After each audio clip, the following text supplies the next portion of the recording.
Step 2 for intimacy anorexia. After you admit that you're powerless, you come to step 2. And in step 2, let me read it, and then let's go ahead and walk through it. Step 2, came to believe a power greater than ourselves could restore us to sanity. Came to believe. Let's talk about that whole word, came. When you come to believe, that's a process, and the steps are all process. You are coming to believe something. Now, when you came to believe that you're an intimacy anorexic, I know that wasn't the best day of your life. I know it's not fun to believe that your heart has been withholding. I know it's not fun to believe that you have been, busy and blaming and criticizing the very person you said you would love, honor, and cherish. But as you've gone through probably the material or the YouTube videos or the book or maybe the sponsor or therapist you're talking to, and you start looking at it and going, yeah, I am busy. I do blame. I do withhold love. I do withhold praise. I withhold sex, or I'm disconnected. I'm not sharing my feelings. I'm withholding spiritually. And you go, wow, like this is fitting me. You're in the process of coming to believe. And coming to believe that your intimacy anorexic is probably one of the hardest addiction processes to come to believe. Because as an anorexic, you don't want to be bad. You live in an object relationship. There's a wonderful Joe and there's the bad Joe. And you want to be the wonderful Joe or Jane all the time. And this is not, let's just say this is not wonderful that you're doing the anorexic behaviors. So coming to believe is almost accepting that you're flawed, accepting that you have an issue, accepting that you are doing something that doesn't make sense.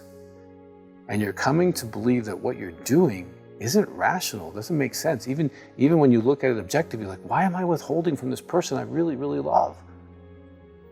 So coming to believe, it can take external pain, like your spouse saying, I want a divorce or separation. It can take you coming to a personal crisis, but there's usually some incremental steps that go along the way. And maybe it's the whole recycled conversation you have with your spouse of, I feel married and alone. I feel like we're just roommates. I feel like you're my friend, but not my lover. And you've had this conversation ad nauseum. And you're like, we've got to fix whatever this is. So you're coming to believe. Now, I like that word believe. Believe is not understand. The step is not coming to understand I'm an intimacy anorexic. It's coming to believe. Now, believe is something you do with this, the heart. You believe with your heart. The believing system is the most powerful system of the human being. It is where we really accelerate and are unique in the whole world of creation, because we've been given the power to believe. We can believe there's a God, we can not believe. We can believe in Santa Claus as a little kid, and we can not believe in Santa Claus. We believe and we come to believe. Now, when you believe you're an intimacy anorexic, well, then you can start taking responsibility like you are right now by watching the step. You believe that you have an issue and that you can make some progress if you do the work. You believe that your spouse is not responsible for you withholding. You believe it. And because you believe it, you're doing this, you're educating yourself, you're going to group, you're making phone calls. See, believing has measures. When I believe I want to change my life, I'm doing things to change my life. When I believe that I want to obtain wealth, I'm saving money, I'm investing money. When I believe I want to get better healthy, I put myself on the scale, I set a regimen, I hold myself accountable. When I believe I'm an intimacy anorexic, I am doing the things it takes not to be. So if you're coming to believe, you already have behaviors that support your believing. Now, if you're coming to understanding, you're just reading stuff. You're just collecting data. You're just watching Dr. Weiss talk again, and that was really wonderful, but there's no change. There's no movement. You're not asking for help. When you come to believe you're an intimacy anorexic, you know you need help. You know you can't do it by yourself because you just did step 1. You come to believe that you're powerless, okay? And that you really do need help. So if you're coming to believe, you're in an incredible process. Now, this word a power greater than ourselves, we need to dissect that.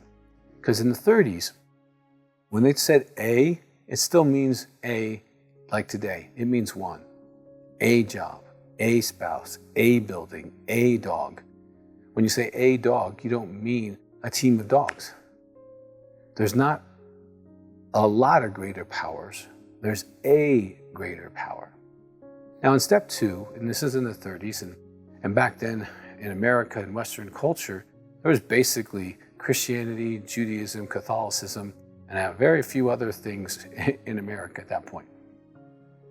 They didn't use the word God because they knew that the alcoholic needed kind of a softer entrance into spirituality, because back then being an alcoholic was so bad that they didn't feel like they were good enough for God. So this is the one thing they changed early in the 12 steps, was this whole phrase, okay? A power greater than ourselves. So it's a singular power. We're not looking for multiple powers, not looking for something insignificant. And it is power. It is not object.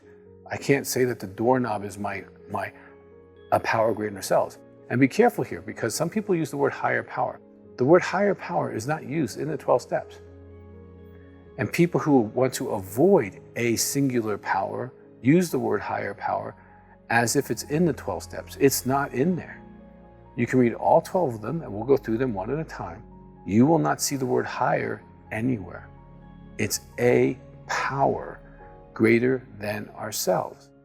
Now, power is a great word, okay? Because there's a lot of hope when you see the word power. Things can change, things can move, okay? Greater than ourselves.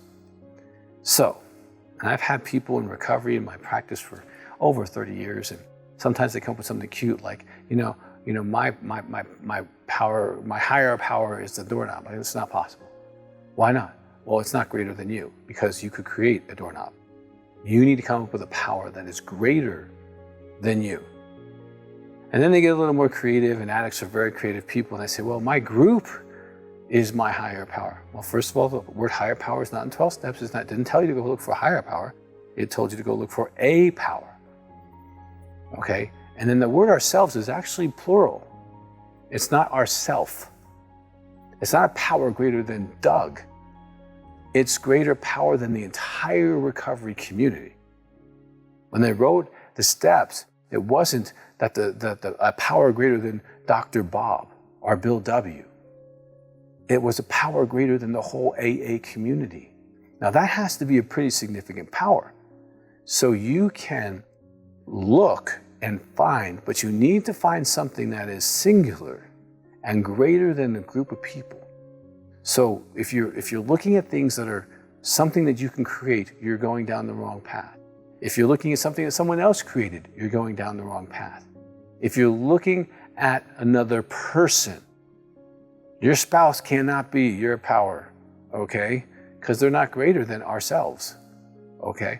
You need to find, in the group itself, and I'm all about having support groups and having a team, building a team and maximizing your team, but they themselves can be helpful, but they are not A, singular, and B, they are not greater than ourselves because they are themselves, okay? It's like saying, I'm looking for you to find a number greater than 10, and you bring me 10.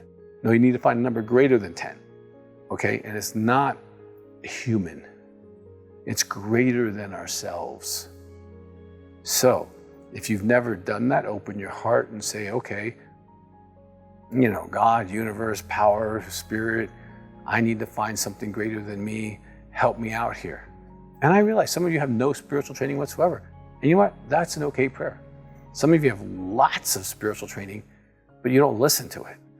You've never really let that power be your authority. You've never let it be the one.